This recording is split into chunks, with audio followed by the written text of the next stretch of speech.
സ്നേഹപ്പെട്ട എല്ലാവർക്കും 11ലേക്ക് സ്വാഗതം.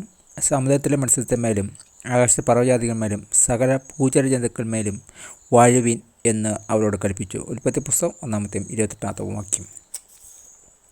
ദൈവം ലോകത്തെ സൃഷ്ടിച്ചപ്പോൾ ഓരോ ജീവിക്ക് ജീവിക്കാനും പെരുകാനും കഴിയുന്ന ഒരു വാസസ്ഥലം അവൻ നൽകി. ഉൽപ്പത്തി 1:20-25 വാക്യങ്ങൾ.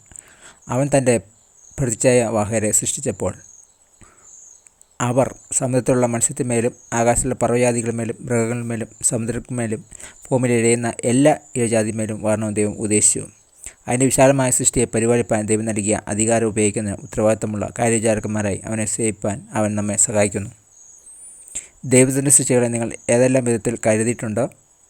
ഈ ആഴ്ച നിങ്ങൾക്ക് എങ്ങനെ അതിൻ്റെ മികച്ച കാര്യവിചാരകനാകാൻ കഴിയും?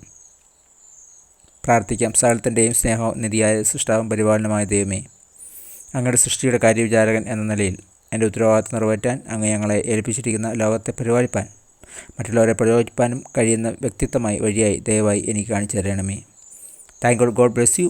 കയ്യൊരാഴ്ചവരാവുന്ന ആവത്താവുന്ന രോഗദുഃഖങ്ങളും മണത്തെല്ലാം ദൈവം നമ്മെ കാത്തുരവാച്ചു. ഞാൻ ദൈവത്തിന് നന്ദി പറയുന്നു. പുതിയൊരാഴ്ചക്കാലം ദൈവം നമ്മെ അത്ഭുതകരമായി നടത്തട്ടെ എന്ന് പ്രാർത്ഥിക്കുന്നു, ആശംസിക്കുന്നു. ഒരിക്കൽ കൂടി God bless you in Jesus name. Amen.